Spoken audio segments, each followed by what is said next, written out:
Hey hey. Oui. Alors je sais pas si vous allez m'entendre et c'est ça qui va être un peu casse-pied.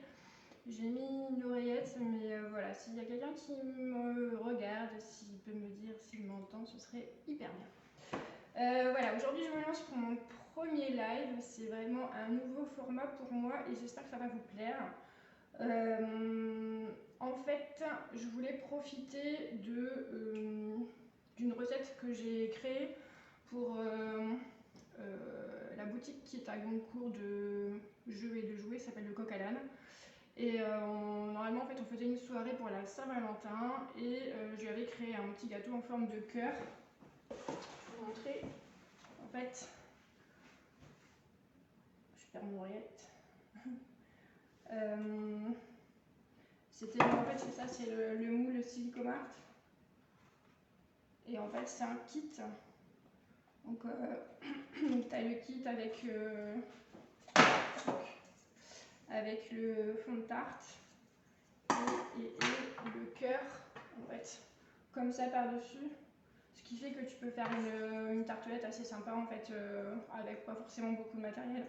Alors, je vois qu'il y a quelqu'un qui me regarde. Alors, si la personne qui me regarde peut me dire si on entend correctement, ce serait bien. Ah, c'est Jonathan, hein. Parce qu'en fait, je sais pas si on entend bien et c'est casse-pied. Voilà. Bref, du coup, aujourd'hui, on a quand même un peu de travail, un tout petit peu. Ce qu'on va faire, c'est qu'en premier, on va préparer le glaçage du gâteau. Et ensuite, je vais vous montrer, enfin, j'ai quand même préparé quelques pièces détachées. Et je vais vous montrer en fait la composition du gâteau. En fait, vous avez le fond de tarte. Ensuite, à l'intérieur, on va faire un confit mangue passion. Ensuite, par-dessus, on va y faire une ganache montée au chocolat caramel. Après, que je dis pas de bêtises, on fait un amélaca chocolat caramel et on y insère aussi un petit financier à la noix de pécan. Voilà, donc ça fait, il y a un petit peu beaucoup de travail, mais pour pas que le live dure 3000 ans, merci Jonathan pour ce commentaire, ça me rassure. Pour pas que le live dure 3000 ans, du coup, j'ai quand même préparé pas mal de trucs. De toute façon, quoi qu'il arrive, la recette, elle sera en commentaire. Et du coup, vous allez pouvoir tout suivre à la maison sans problème. Ok? Donc en premier, j'ai dit on allait faire, je remets mon oreille dans la place. En premier, on va faire le glaçage. Donc pour le glaçage, en fait c'est facile. Tous les glaçages miroirs, ils se font exactement de la même manière, c'est-à-dire que tu mets dans une casserole, tu mets de l'eau, du sucre, du glucose, tu fais chauffer. Ensuite, ta casserole, tu attends que ça bout. Une fois que ça bout, tu viens verser ton sirop dans ton pichet. Et dans le pichet, tu mets du lait concentré, sucré ou pas sucré, ça dépend comme tu aimes, du chocolat et de la gélatine. Tu mélanges tout et voilà, après c'est prêt. Donc ici, moi j'ai mis dans la casserole déjà tout ce qu'il faut, c'est-à-dire que j'ai mis 45 g d'eau, j'ai mis 100 g de glucose, j'ai mis 100 g de sucre. Ok. Dans mon pichet ici, j'ai 100 g de chocolat et j'ai 75 g de lait concentré. Et j'ai préparé ma mâche gélatine. Donc là-dedans, en fait, j'ai 49 g de mâche gélatine.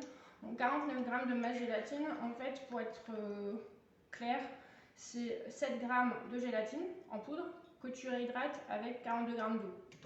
C'est pas, voilà, c'est pas très compliqué. Et l'avantage de la gélatine en poudre, c'est d'une, c'est moins cher. De deux, en fait, tu maîtrises la quantité d'eau que tu rajoutes à la gélatine. Donc pour les glaçages miroirs, voilà, c'est un peu technique et un peu précis. C'est bien la gélatine en poudre, le résultat il est quand même un peu plus stable. Je vais mettre en route la plaque. C'est parti. Donc là, on va en fait chauffer, on va attendre que ça boue. Une fois que ça bout, alors comme j'ai toujours en cours, il ne faut pas que ça boue avec une toute petite bulle, il faut que ça boue, c'est-à-dire qu'il faut qu'il y ait quand même pas mal de bulles. Donc une fois que ça bout, tu coupes le feu, tu verses dans ton pichet, c'est facile.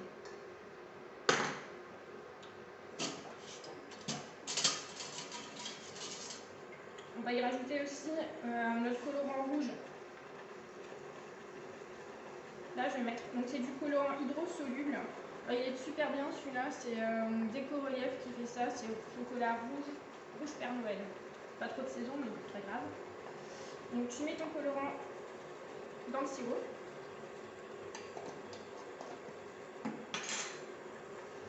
En fait, comme il est hydrosoluble, en fait, il va bien se dissoudre. Ce sera mieux, en fait, ça va mieux se dissoudre que si tu le mets avec le chocolat. Là, ça chauffe.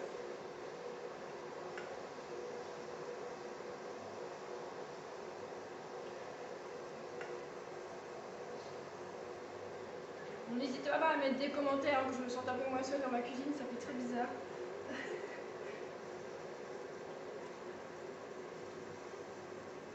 Voilà, donc là on a déjà une super couleur rouge en fait, si vous voyez bien.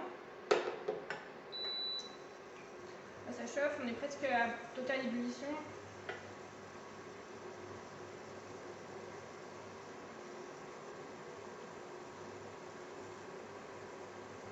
Voilà, donc là maintenant moi ça bout bien.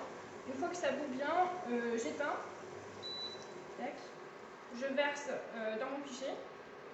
Si vous voyez mon pichet, tac.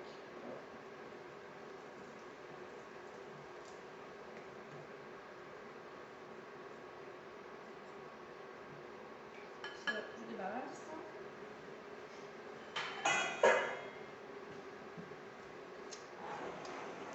On va le pousser. Et après en fait on va juste venir mixer les glaçages.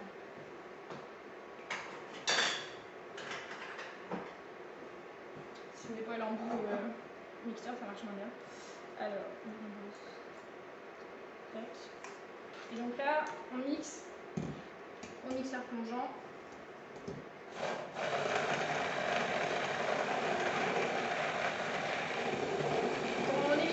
Quand on fait pas de la soupe, en fait, on ne met pas le mixeur comme ça. Sinon, en fait, on va y incorporer des bulles d'air et c'est pas ce qu'on cherche. Merci Nico, c'est gentil. C'est pas ce qu'on cherche, donc en fait, on laisse bien le mixeur bien au fond. Et t'attends en fait que le chocolat il est fondu et que la gélatine elle se soit bien dissoute.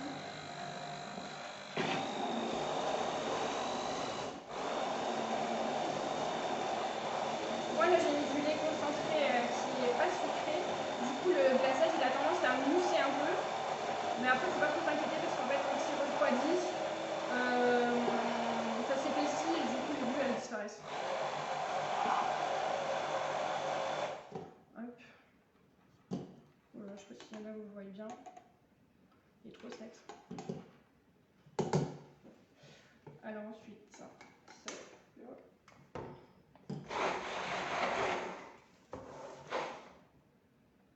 Voilà.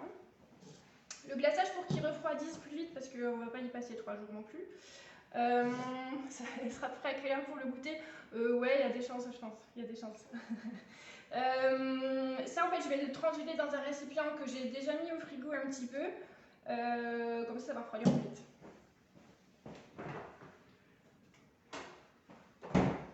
Donc tu transvides. Tu vois, en fait, c'est un peu... Voilà, il y a de la mousse, mais il ne faut pas s'inquiéter. Même si on veut un glaçage miroir qui ne mousse pas, il sera très beau après, pas de souci.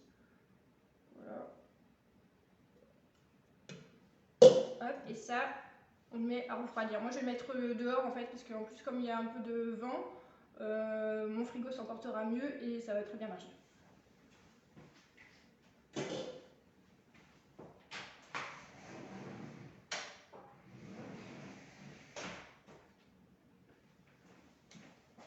Alors ensuite, volontaire pour la vaisselle, bah vas-y, viens, dépêche-toi Nico. Deuxième étape, donc là on a fait notre glaçage miroir, vous avez vu en fait ça fait toujours un peu peur le glaçage miroir alors qu'en fait c'est hyper facile. La deuxième étape, on va faire notre namelaka. Alors le namelaka en fait, j'adore cette expression namelaka, ça veut rien dire. Et namelaka en fait ça vient du japonais. Et en fait, ça veut dire ultra fondant. Alors en fait, c'est un peu comme une ganache, mais c'est plus sympa que la ganache parce que c'est un peu moins gras et c'est plus fondant en bouche en fait. Donc voilà. Et donc, du coup, je mets beaucoup de namelaka un peu partout. Mais puis c'est facile à faire, ça prend pas longtemps. Il y a juste le problème de la prise au froid, mais sinon c'est hyper simple à faire. Alors, pour notre namelaka, on a besoin de notre moule. Je rappelle pour celui qui cherche le moule, c'est Kit Tart, mon amour. C'est Silicomart qui fait ça. Pour notre namelaka, on a besoin de chocolat. Donc j'ai pris le chocolat, celui-là,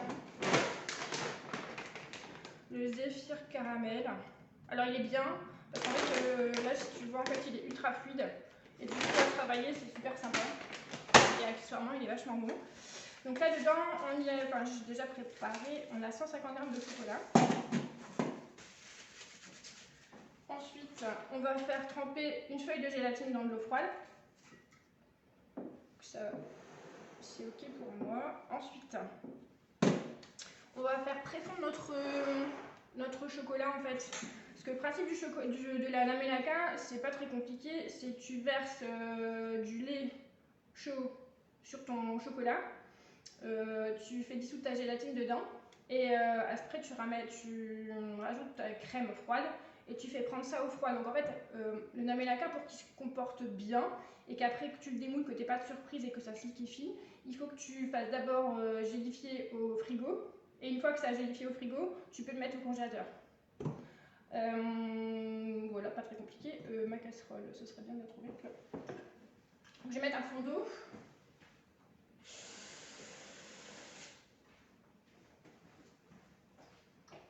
Qu'est-ce que vous dites? Pareil, je me dévoue avec plaisir. Bah Juliette, vas-y, viens. Donc là, je rallume la plaque. J'ai juste mis un fond d'eau et dans l'eau, j'attends qu'elle bout. Une fois que ça bout, je pose le chocolat dessus, comme ça va le faire fondre. Et pendant ce temps-là, je vais sortir le lait.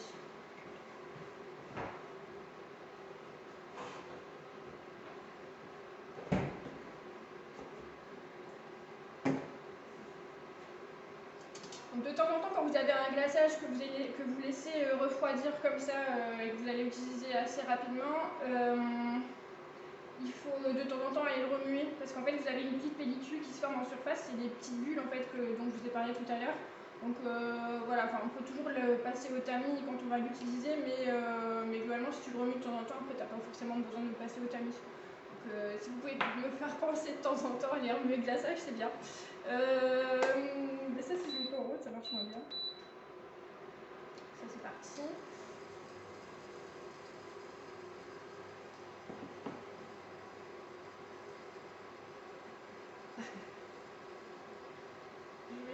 On peut revenir en arrière. Bah ouais, mais non. Bah si, je pense que tu vas pouvoir le faire en replay, mais bah, dis-moi ce que tu as loupé, Jonathan, je te dirai. Ça c'est ok. Je vais vous montrer pendant que ça chauffe, là, doucement. J'ai préparé le fond de tarte en fait de pâte sablée.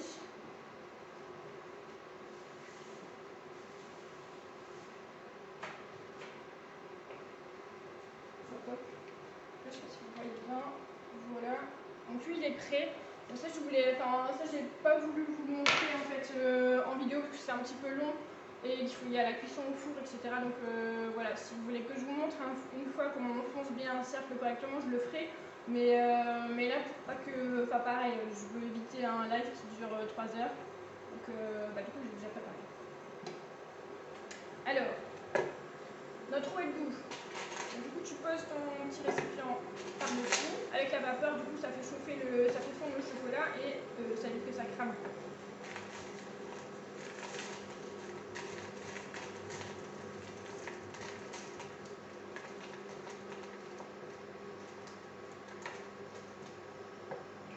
Ça crame les deux aussi.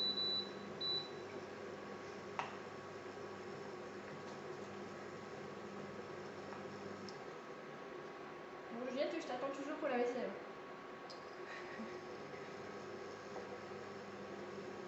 J'ai piqué les oreillettes de mon fils, mais en fait, on n'a pas les mêmes oreilles. Ça tient pas super bien. Alors, si ça fond.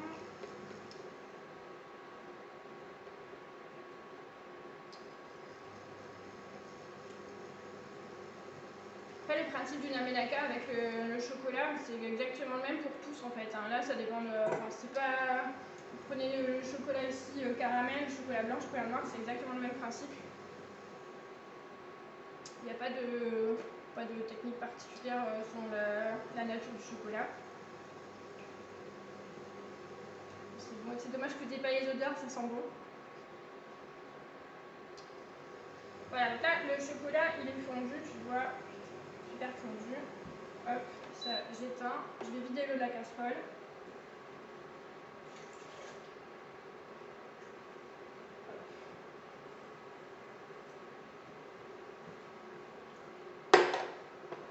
Dans la casserole, on va rajouter cette fois-ci 75 g de lait et on va le faire chauffer aussi. Alors, je prends du lait entier, mais à la maison, si vous voulez faire ça avec du lait écrémeux ou demi-écrémé, c'est comme vous voulez. Ça n'a pas d'incidence en fait.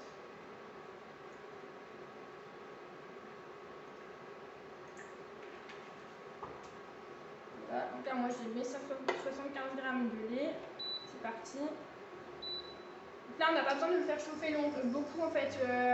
Le but c'est juste de pouvoir faire fondre la gélatine. Et de la gélatine, en fait, en gros, ça se dissout dans un liquide qui est à peu près déjà, enfin à 45 degrés, déjà la gélatine elle se dissout. Donc voilà, on chauffe un tout petit peu le lait pour pouvoir dissoudre la gélatine et après on va le verser sur notre chocolat.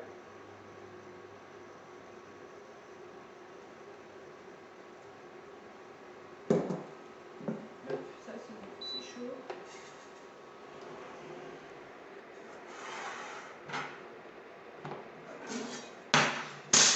Ça. Donc après la gélatine, tu les serres entre les mains. Tu la jettes dans ta casserole. Tu mélanges. Alors moi je prends toujours les cuillères magiques. Ça fait toujours très con de dire comme quoi c'est une cuillère magique. Mais c'est son petit nom, donc je suis désolée de vous dire que c'est une cuillère magique. Donc tu dissous la gélatine dans tes 75 g de lait. Ouais, c'est une feuille de gélatine seulement, Valérie. Une seule. Donc là, une feuille de gélatine. Dans notre lait, le lait, on le verse sur notre chocolat.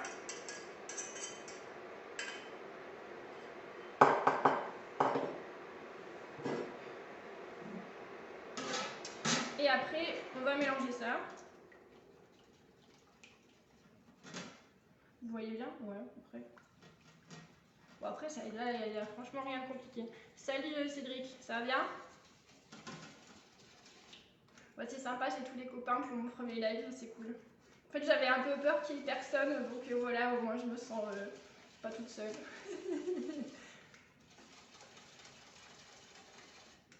Voilà, donc là, en fait, tu mélanges bien le chocolat avec le lait, tu racles avec ta spatule silicone. C'est que tu as déjà utilisé, c'est quand même mieux, ça fait moins de vaisselle, même si j'attends Juliette. Donc tu mélanges.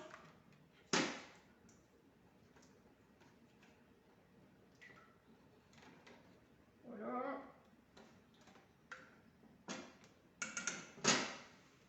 Et ensuite, en fait, il nous reste à rajouter juste de la crème froide.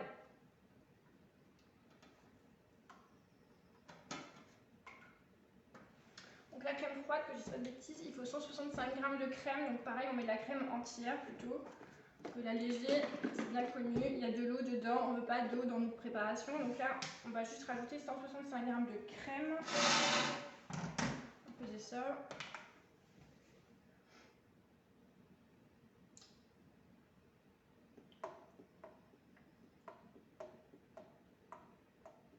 Je vais faire un tout pile.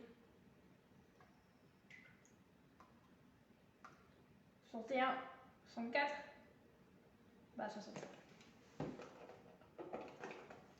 Mais me vanter du tout pile toute seule, c'est pas drôle. Donc après, pareil, tu mélanges bien pour que ce soit bien homogène. Après, avec Cédric, on a fait des namelaka la dernière fois à la vanille, avec la recette des écrins pistache framboise. Donc du coup, Cédric, tu gères la technique du namelaka. Voilà, donc après, une fois que c'est bien homogène, après on va verser ça en fait dans le moule en forme de cœur.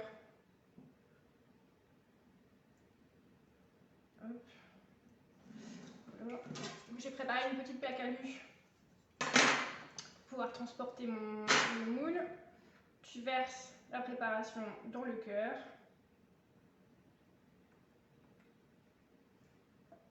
Hop.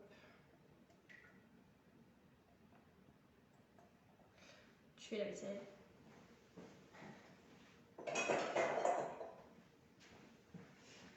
Et ensuite, donc là je vous ai dit, le cœur en fait, le pratique de Namelaka, d'abord tu fais figer au frigo et après tu passes au congélateur. Donc là moi ça je vais le mettre au frigo. Je m'en vais sans tout faire tomber, j'arrive.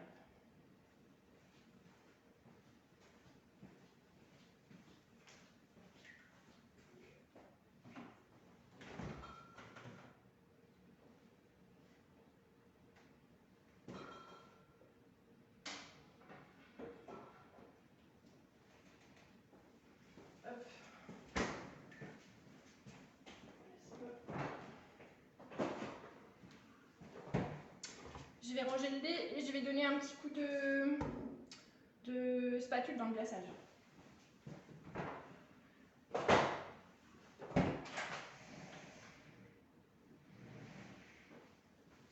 Ce que tu vois en fait, là je l'ai ramené de dehors, en fait on voit la petite pellicule là, de mousse qui se met à la surface. Il porte bien son nom quand même, le rouge Père Noël, j'adore. Et en fait ce colorant là, alors bon c'est un hydrosoluble donc c'est normal que ça marche, mais en fait normalement c'est des colorants qui sont utilisés pour le travail du sucre coulé. Et du coup en fait ils sont hyper concentrés et du coup ils vont vachement bien. Mais d'où l'intérêt quand même de les dissoudre dans le sirop plutôt que... Parce qu'on a déjà fait ici en cours en fait mettre le colorant directement dans le pichet avec le chocolat. Mais là ça marcherait moins bien en fait. Et bah, je sais parce que j'ai déjà testé, donc ça marche moins bien en fait. Je sais pas pourquoi. Je pense vraiment que c'est parce que avec le gras du chocolat, ça doit moins bien se développer en fait la couleur. Donc là en fait le fait de l'avoir activé avec le sirop, bah, on a vraiment tout l'éclat de la couleur. Voilà, tu vois, donc là j'ai bien mélangé en fait et la surface pleine de mousse là, elle a disparu. Je la remets dehors.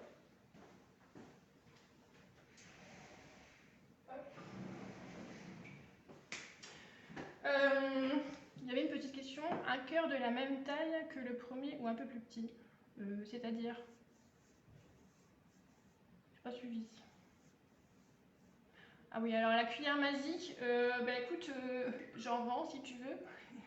En fait, en plus, j'en ai plein ici. Il y en a plein mes pots d'accessoires pour les cours. Et même dans mes tiroirs, je pense que je dois bien avoir 3 cuillères magiques, tu vois. Parce qu'en fait, j'utilise quasiment que ça. C'est vachement bien parce que dans les casseroles, ça va bien dans les creux. Alors que quand tu as un gros fouet, ça va pas très bien. Mais de toute façon, après le live, je mettrai le descriptif de la recette et je mettrai aussi tout le matériel utilisé. Comme ça, si jamais vous avez besoin de trucs, bah, vous me direz. Et puis, bah, je vous dirai soit moi j'en vends, soit je vous dirai où en trouver. Ça marche? Juliette, j'ai pas compris ta question. Un cœur de la même taille que le premier ou un plus petit? Je vois pas. J'ai pas compris. Bon, bref. Donc, on a fait notre fond de tarte sablée. Vous avez vu, c'était hyper rapide. Pareil, je vous mettrai la recette aussi. Vous verrez, il n'y a rien de très compliqué. La seule chose, c'est quand vous utilisez un cercle comme ça, pour pas en fait que les rebords ils tombent, parce qu'en fait c'est généralement le problème qu'on a tous. Moi la première, je l'ai évidemment déjà eu avant de connaître les secrets de la tarte qui tombe pas, enfin de la pâte à tarte qui tombe pas. Il faut absolument travailler avec une pâte qui est froide, archi froide. C'est-à-dire que moi, je fais ma pâte, je l'étale en plaques, ensuite je la mets au frigo, après je détaille les formes que je veux en fait, là mettons on aurait le fond du cœur, etc. Et derrière je mets au congélateur. C'est vraiment tout le temps en fait le froid en fait, même quand je mets le chat, pousse-toi. Et en fait avant de mettre la tarte au four, tu congèles la pâte. Comme ça en fait, si tu veux, quand tu mets une pâte qui est à température ambiante et que tu la mets au four, en choc thermique, c'est un peu monstrueux parce que tu as chauffé ton four à 180, tu as ta pâte qui est autour de, allez, on va dire 15 degrés, et en fait du coup forcément en fait, elle fond tout de suite. Alors que si tu l'emmènes congelé dans le four, en fait le choc thermique, si tu veux, la pâte elle a le temps de figer un petit peu avant de se faire avant de se rétracter et de tomber. Et après, là en fait je sais pas si vous voyez bien, si, là, ces cercles à tarte sont vachement bien parce qu'ils sont micro perforés et du coup ça aide quand même assez bien à ce que les bords de la tarte ne retombent pas. Enfin bref, c'est vachement bien. Ça j'ai fini avec mon histoire de tarte. Le chat, pousse-toi. Alors ensuite, on a fait donc notre namelaka qui est en train de figer. On a fait le glaçage et donc après je vous ai dit dans le fond de tarte on va y mettre un confit mangue passion. Alors pour le confit mangue passion, je vais sortir la casserole, je vais vous montrer.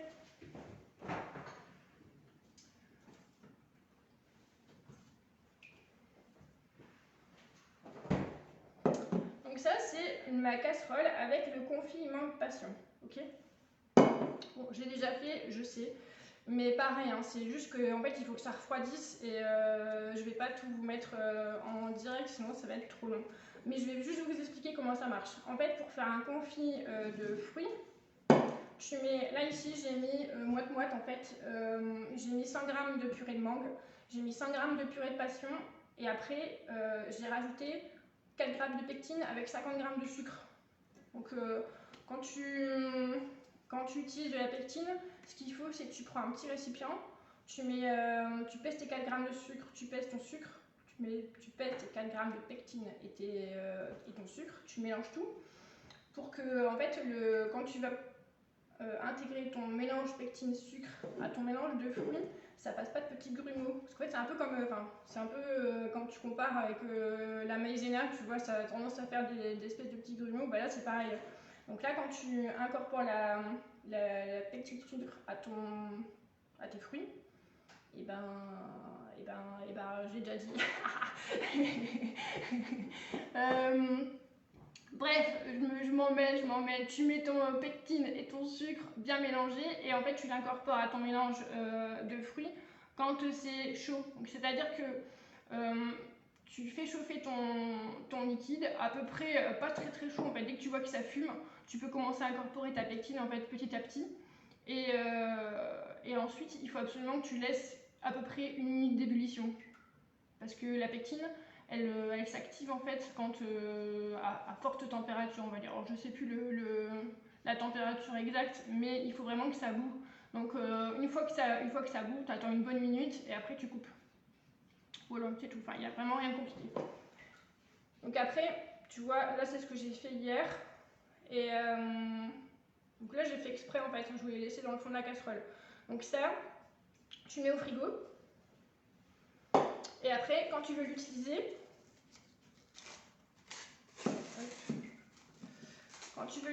soit tu passes un coup de mixeur, ça marche très bien. Soit tu prends ta fourchette en fait. Et donc après tu viens mélanger ta pectine.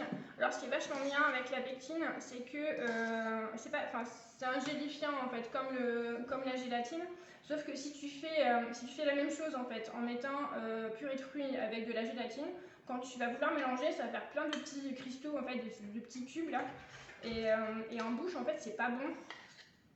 Alors que la pectine, quand tu mélanges, tu vois, ça fait une espèce de marmelade, c'est super sympa en fait. Et tu penses même pas que tu as mis du gélifiant dedans en fait. Ça fait comme une espèce de confiture, c'est super sympa. Et de la confiture avec beaucoup moins de sucre. Je vais récupérer mon fond de tarte.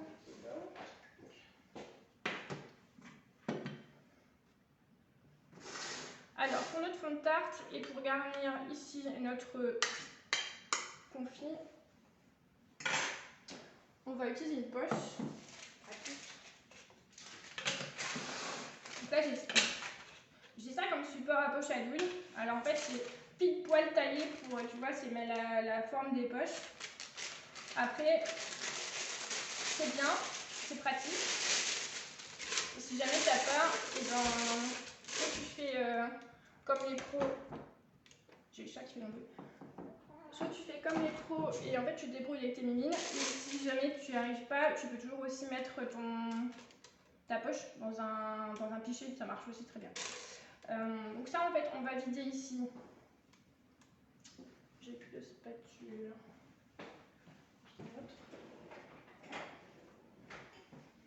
On va vider ici notre confit mangue passion dans la poche.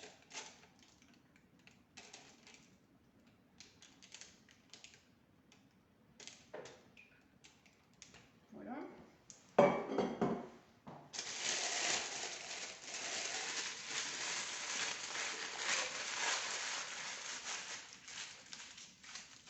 Plus ça fait très pro, n'est-ce pas? C'est hyper facile à utiliser, surtout que là on n'a même pas mis de douille en fait. C'est juste que ce sera plus facile à répartir dans le fond de tarte. Donc après tu coupes le bout de ta poche. Et après, vous voyez bien un peu par là, voilà. Donc après on va aller répartir toute la gelée dans le fond de tarte.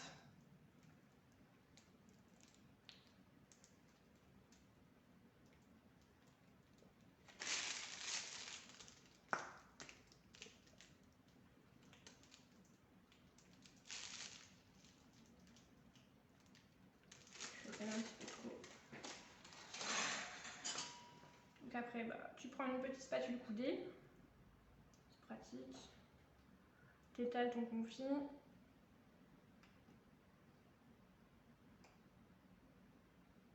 Mangue passion, c'est trop bon. C'est trop bon et puis en fait ça apporte suffisamment d'acidité pour aller casser le côté sucré après de la ganache que tu mets par dessus, donc c'est top.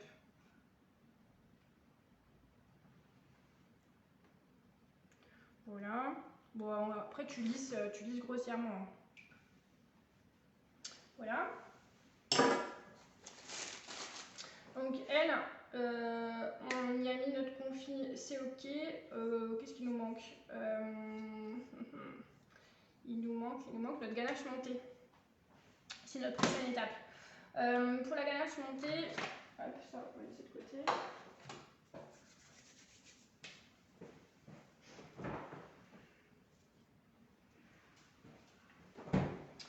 Pour la ganache montée, alors j'ai préparé en fait, donc pareil, elle a été faite hier pour pouvoir la monter avec vous aujourd'hui.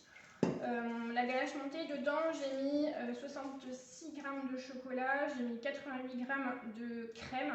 Donc j'ai fait chauffer la crème, je l'ai versée sur le chocolat, j'ai rajouté une feuille de gélatine.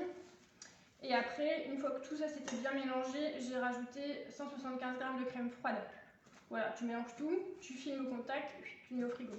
Et seulement après, donc le lendemain, c'est plus simple le lendemain. En fait, la règle c'est que tu peux la monter quand la température à cœur elle est à 3-4 degrés, enfin température de frigo.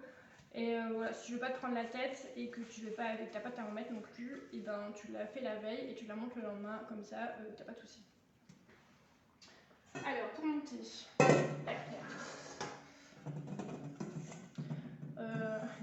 Alors je vais même prendre mon petit batteur que mon chéri il m'a offert quand j'étais jeune, il n'y a pas longtemps. Ça fait bizarre parce que normalement c'est KitchenAid qui fait ça. Donc là je vais juste les mettre dans un plus petit, dans un plus grand récipient, c'est juste pour les projections. Donc après voilà, juste au batteur tu fais monter la ganache. Bon désolé ça va faire du bruit.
Voilà, tu vois, normalement, elle est assez montée. Je sais pas si vous voyez vraiment bien parce que c'est blanc sur blanc.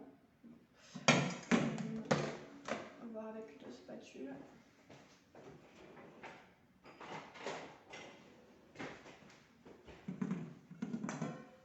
Tac. Tu vois, enfin là, elle est montée un peu comme une crème chantilly, pas trop prise hein, en fait. Ça, ce qu'on va faire, c'est qu'on va l'étaler ici sur notre fond de tarte par-dessus. Lavez les mains.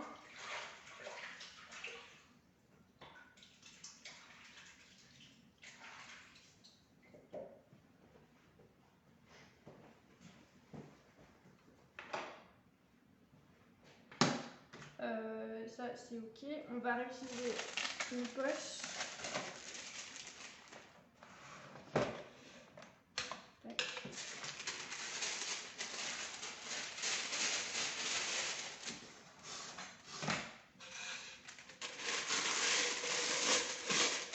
Pareil, pas besoin de douille non plus en fait, c'est juste un outil pour nous aider à pocher de manière assez régulière rapidement.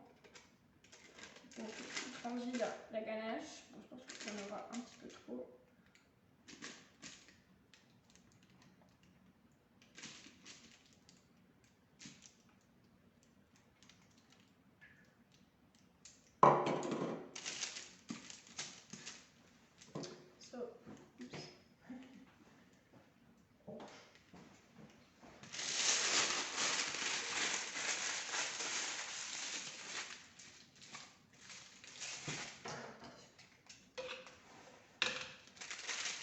Là, on coupe le bout.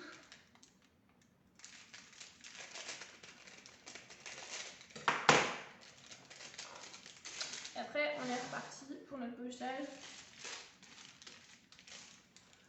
Et c'est parti.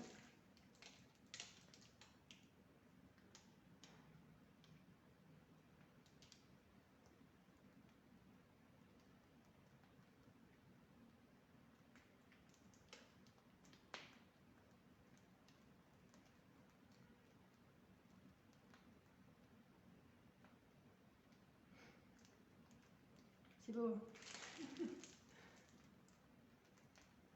Non mais là, en fait, la poche, elle nous aide vachement en fait quand on fait ça. Hop, hop. Après, tu récupères ta spatule. Et là, en fait, on va essayer de rendre les côtés, juste les contours en fait, assez propres.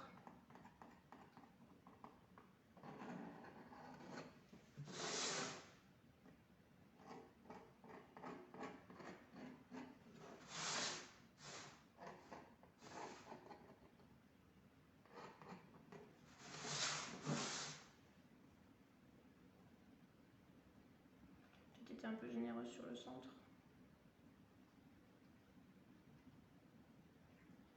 Ce que j'ai pas dit, mais après on y met un petit cœur un financier en fait à la noix de pécan. Ça marche aussi pour préparer du MAP, c'est-à-dire faire des travaux avec. Bon, tu peux essayer, mais je suis pas sûre que ça tienne bien.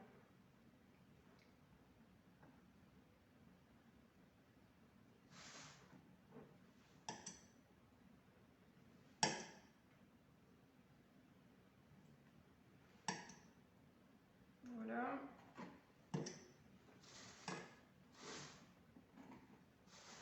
Après, tu prends ton joli doigt. Tu essaies de nettoyer un peu les contours.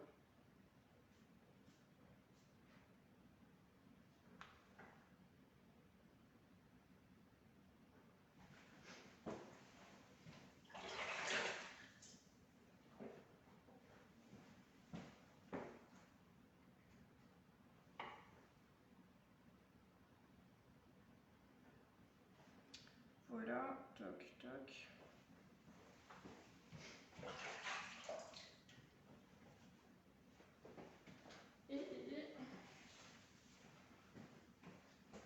Par-dessus, en fait, on va y mettre un financier à la noix de pécan. Donc j'ai fait ça hier. Donc pour faire ce financier à la pécan, en fait c'est tout simple. D'un côté tu fais fondre du beurre, donc jusque là rien de compliqué, donc il y avait 17 grammes de beurre, donc vraiment un tout petit peu de beurre. Et après dans un bol à côté tu pèses ton blanc d'œuf, donc là il y avait 30 grammes de blanc d'œuf, il y avait 12 grammes de noix de pécan en poudre, il y avait 15 grammes de farine et il y avait 30 grammes de sucre glace. Donc tu mélanges en fait les ingrédients dans ton bol. À côté tu as ton beurre fondu. À la fin, donc, tu rajoutes le beurre fondu à ton mélange dans le bol. Tu mélanges tout et tu coules ça dans un cercle. Donc moi, je l'ai cuit dans un cercle de 18 cm. Voilà, c'est tout bête. Tu cuis ça dans un cercle, ça cuit une dizaine de minutes. Et après, à la sortie du four, là, tu détailles un cœur. J'arrive pas à l'ouvrir.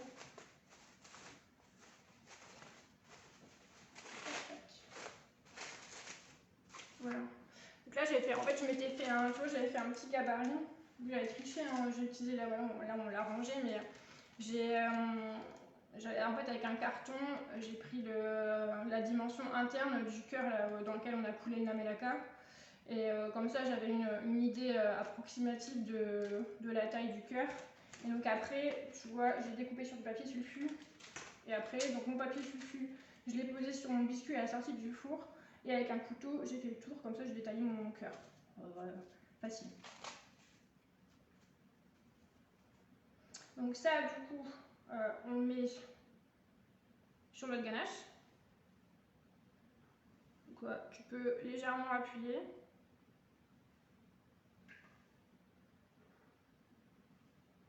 Voilà. Et le biscuit il est trop bon en fait, il est hyper rapide à faire. Et la noix de pécan, en fait, il n'y en a pas beaucoup, mais on la sent vachement bien. Et du coup, c'est hyper bon. Donc ça, c'est bon. Et après, en fait, il nous reste dessus à mettre le namelaka qu'on aura mis au congélateur normalement après, et à couler le glaçage dessus. Je vais aller remuer le glaçage et je vais voir s'il est à la bonne température, et puis après on fait la suite.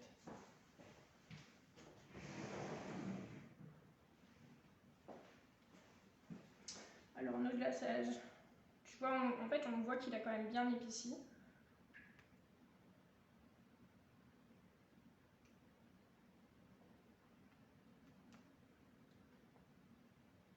Il a même en fait sur les côtés du bol, en fait sur les parois du bol, il a déjà commencé à figer.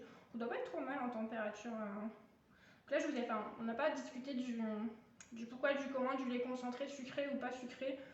Alors moi ça fait quand même je sais pas, ça fait un petit bout de temps que je fais les glaçages avec le lait concentré pas sucré. En fait, d'abord c'est moins sucré, donc forcément c'est un peu plus sympa. Et en fait, au niveau viscosité, il s'écoule vachement mieux sur les gâteaux. Et du coup, ça laisse une couche un peu moins épaisse. Du coup, je trouve ça plus intéressant que celui qui est sucré. Enfin, le lait concentré sucré, il est plus épais. Et puis, accessoirement, il apporte une touche de sucre en plus. Et voilà, c'est pas super intéressant. Il est beau, hein. Thermomètre, pour voir. Après, ceci dit, la recette du lait concentré avec le glaçage, en fait, que tu mets du lait concentré sucré ou pas sucré, c'est la même en fait. Hein. Ça n'a pas beaucoup d'incidence. La seule différence, c'est à la fin, c'est la température d'utilisation. Le lait concentré sucré, tu vas l'utiliser en fait en glaçage autour de 35 degrés à peu près. Alors que là, tu vas l'utiliser autour de 26. Là, tu vois, on est à 24 degrés 7. Quel art, quelle maîtrise. Je pas fait exprès. Faut dire merci à Monsieur Météo qui nous a mis un temps frais aujourd'hui. 24,7. Ouais, c'est pas mal. Hop, hop. Donc, du coup, notre glaçage, il est prêt. Je pense que je vais le passer au tamis parce qu'en fait, comme il a un peu...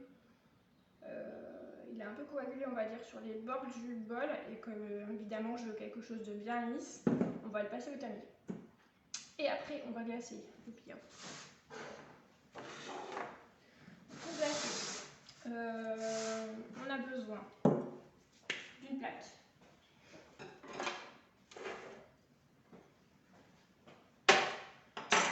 Donc moi, je prends, tu vois, une plaque de four toute bête avec des rebords, comme ça tu es à peu près sûr qu'il n'y en ait pas partout, même si on n'a pas fait une quantité de glaçage astronomique.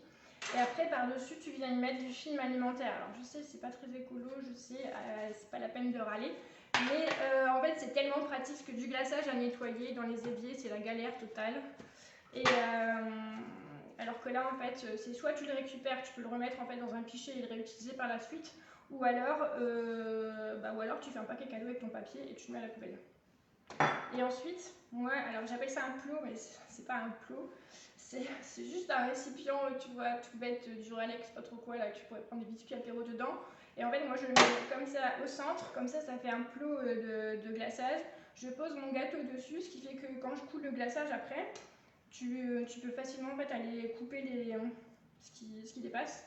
Et après pour l'attraper, c'est pas galère en fait au niveau du transfert. Ça c'est ok, on va passer au tamis, le glaçage.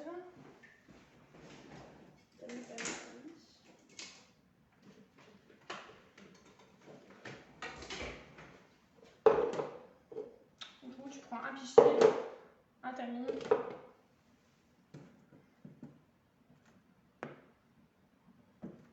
J'essaie de faire ça proprement.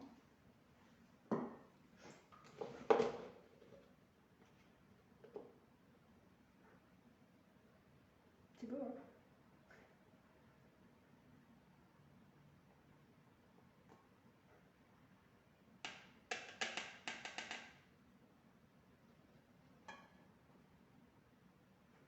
Hop.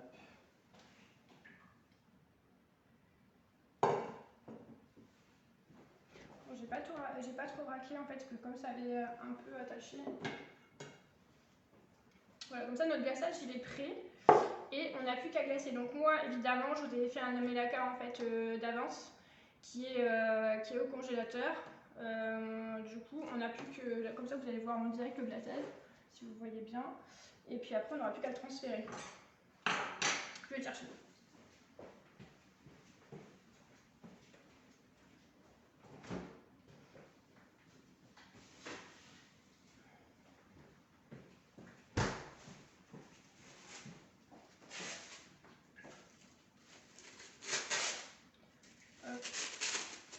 On évite de trop le manipuler avec les doigts en fait, parce que forcément c'est froid, mais ça dégèle vite. Et après, c'est parti mon kiki.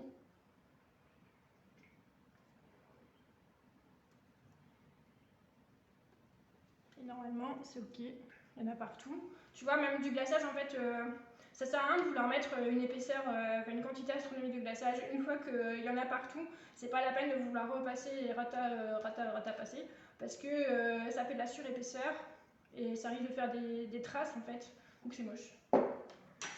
Voilà, donc après, je sais pas si vous voyez bien, parce que moi je vois rien en fait. Là, voilà, là on voit en fait que ça s'écoule un petit peu. Bon après ça va super vite, hein, ça fiche très vite. Donc après, avec le couteau, je vais aller retirer les petites coulures qui passent.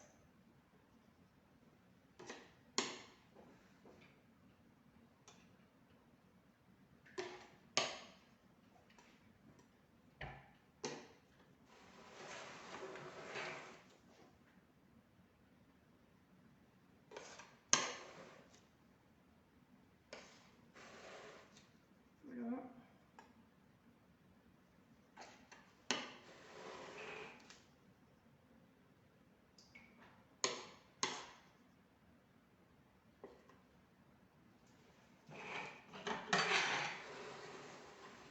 Vraiment, c'est à peu près bon.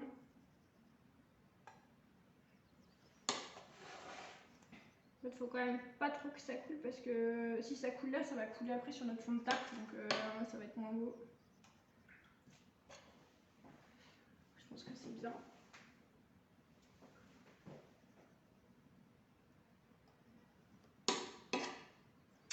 Et après, il n'y a plus qu'à faire l'opération de transfert. Mais si on peut en mettre partout et pas se rater. On va pousser ça. Je vais faire mon oreillette encore. Donc là, en fait, généralement, dans une main, tu prends ta spatule coudée, dans l'autre main, tu gardes ta main. Et comme ça, tu sens bien, en fait, le gâteau, c'est plus facile que de faire avec 2 spatules. Hop, on l'attrape. Et après, on vient le déposer.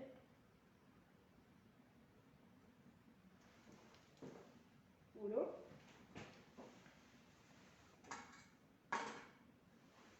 Opération de transfert réussie, youpi.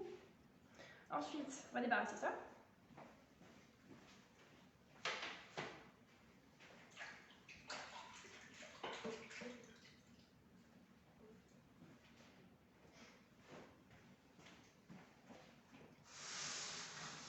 Tu vois, ça fait trop bien. C'est bon, hein? Et après, en déco, j'avais... en fait, je savais pas trop ce que j'allais faire. Ce que je déplore un peu sur cette finition-là, c'est que... en fait, il y a un jour entre le bord de la tarte et le cœur que tu poses au milieu. Du coup, bah, forcément, il faut que tu trouves une idée pour aller camoufler, on va dire, le tour. Alors, ceux qui me connaissent diraient que faut mettre des petites billes, parce que j'aime bien les billes et les paillettes aussi. Mais je me suis dit, non, peut-être pas encore des billes, il fallait changer un peu. Et du coup, j'ai préparé des cordes. En fait, ça fait sympa les cordes aussi. Qu'est-ce que vous dites, ça marche préparé? Non, c'est pas ça. Magnifique, ouais, je sais. En fait, il est trop beau. Puis le rouge, il est vraiment, il est vraiment éclatant et il bouge pas. C'est ça qui est vraiment top. Enfin, la dernière fois que je l'ai fait en test, à chaque fois que j'ouvrais le frigo et que je voyais la couleur du rouge, je fais waouh, mais il est magnifique ce rouge. Donc ouais, effectivement, il est trop beau. Je vais vous montrer en fait ce qu'on va faire comme déco qui est assez rapide à faire. Donc ça, on va le mettre de côté vite fait. Hop.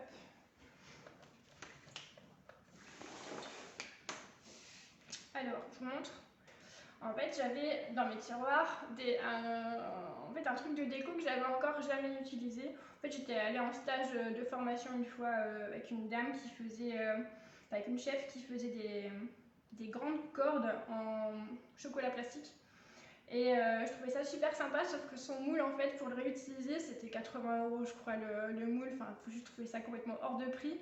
Et donc, j'avais cherché sur internet ce que je pouvais trouver en alternative. Et en fait, j'avais trouvé ça, c'est K-Tissue qui fait ce truc.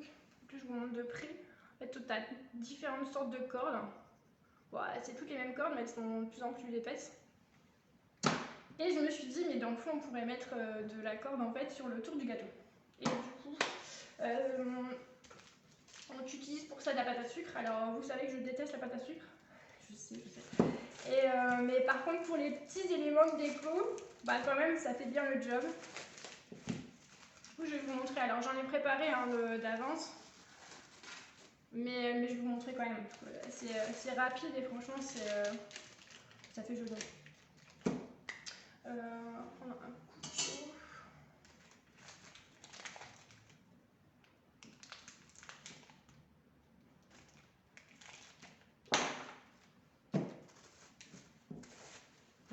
Donc, tu coupes un petit peu de pâte à sucre.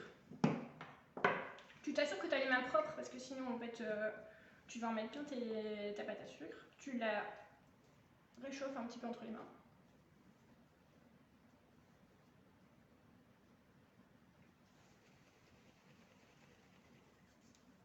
Comme la pâte à modeler, hein, c'est pareil. Voilà. Après, une fois que ça devient bien élastique, c'est qu'elle est prête. Donc après, on n'en a pas besoin de vraiment beaucoup parce que là moi, je vais utiliser la corde du milieu. Parce que la toute petite, elle est trop fine en fait. Et là, celle au-dessus, elle est un peu épaisse et puis du coup, ça ferait trop de pâte à sucre et du coup, pour mon équilibre psychologique, je n'aurais trop. Donc après, c'est facile, tu fais un boudin avec ta pâte à sucre.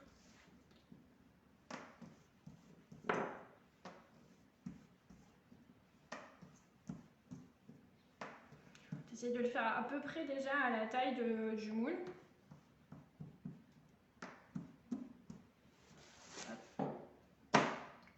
Après, tu poses ton boudin sur l'empreinte. Je sais pas si vous voyez bien en fait. Et après, tu tasses.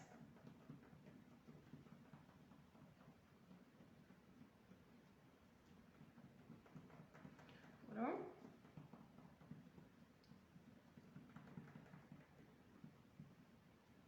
Faut que tu tasses plutôt. Tu découpes les bords. Hop, hop.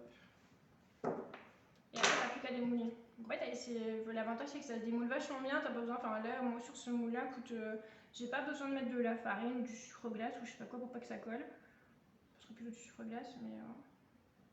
Après, tu vas l'attraper délicatement. Tu tires.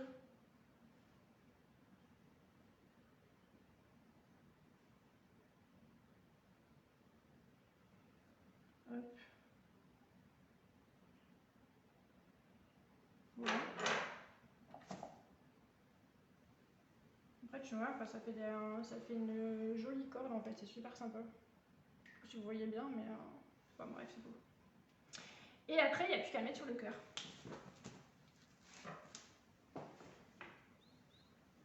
Il est toujours beau, hein, il n'a pas changé.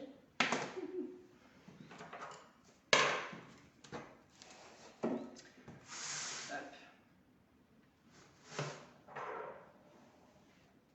Donc après, en fait, on prend juste les cordes et on va les poser sur le tour.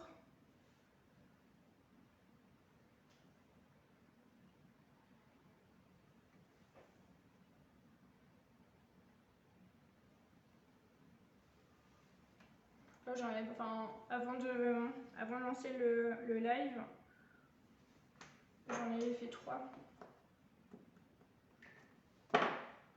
Ils ont même commencé à sécher.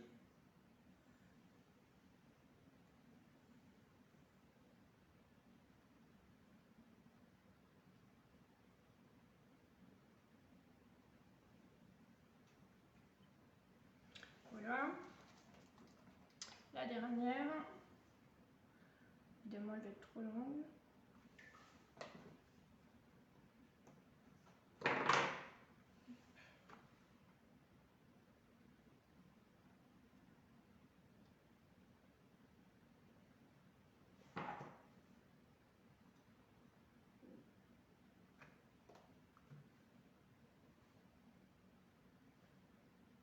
Hop. Voilà. Et après, alors je sais pas si je vais pouvoir l'attacher, mais sur le moule, c'est assez rigolo. Je vous montre. En fait, en haut, là ici, en fait, les 3 trucs, là, en fait, c'est des nœuds.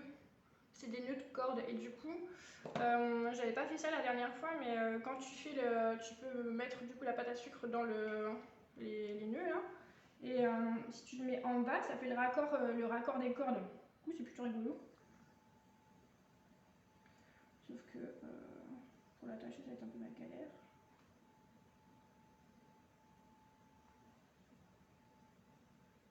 Voilà, Kiki.